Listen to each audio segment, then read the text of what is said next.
La maladie est avant tout le résultat d'un déséquilibre des éléments dans notre organisme.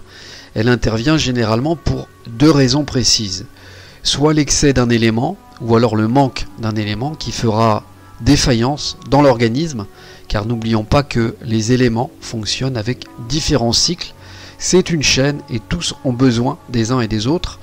Dès lors qu'un maillon est affaibli ou manquant, il y a forcément une répercussion à long terme sur l'ensemble des éléments qui fera boule de neige à un moment donné.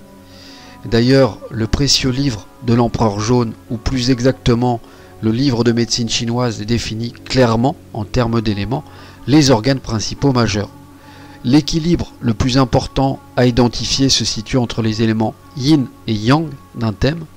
Alors naturellement, il va de soi que selon les nombreuses combinaisons possibles, la prévention est de loin la meilleure conseillère, ceci le plus tôt possible, pour avoir une idée des futures transformations des éléments à travers le temps, des années, sans oublier le fameux Dayun qui occupe des cycles de 10 ans de vie, ce qui n'est pas rien, surtout si un élément perturbateur est localisé dans un thème astrologique, car cela lui donne du temps, un temps conséquent justement pour affaiblir le corps. On l'a vu récemment dans la dernière vidéo avec un cycle métal défavorable d'une durée de 20 ans à suivre, et pourtant c'est une personne très saine.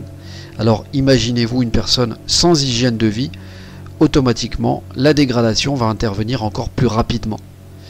Zhu Ping insistait en disant équilibrer l'eau, car quand l'eau est absorbée par l'élémentaire en grande quantité, cela invite plus facilement la maladie et la mort pour certains quand l'excès est conséquent. Après, on ne choisit pas son thème astrologique à sa naissance, donc nous devons faire avec, mais plus vous prendrez soin de votre précieuse santé de manière saine, plus vous ralentirez les éventuels troubles ou problèmes de santé, voire les processus déjà en cours, susceptibles de compliquer votre parcours de vie, et cela commence dès l'enfance avec les bonnes habitudes des parents. J'insiste là-dessus, et oui, être parent, c'est savoir dire non pour le bien de ses enfants. Ils vous remercieront plus tard, car ils ne sont pas toujours en âge de comprendre sur le moment. Donc, je le répète, dans l'astrologie chinoise, lorsque les éléments sont en déséquilibre, logiquement, nous tombons malades, soit par un manque ou un excès d'un élément trop fort ou trop faible.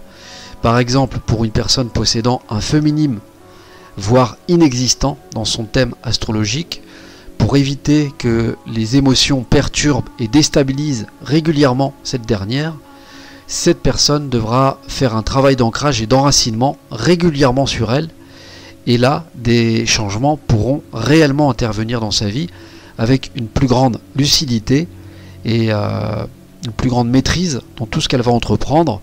Le corps est une machine complexe, mais quel bonheur de ce savoir vivant et plein d'énergie. Donc n'attendez pas d'aller moins bien pour le réaliser et de passer à côté de votre vie ainsi, ceci par ignorance. La vie, c'est maintenant, au présent, soyez-en conscients, et ne remettez pas à demain ce que vous pouvez faire aujourd'hui. Souvenez-vous que chaque lendemain n'est jamais le même, il a toujours son lot de surprises et d'inattendus. N'oublions pas en fait que nous ne faisons que passer.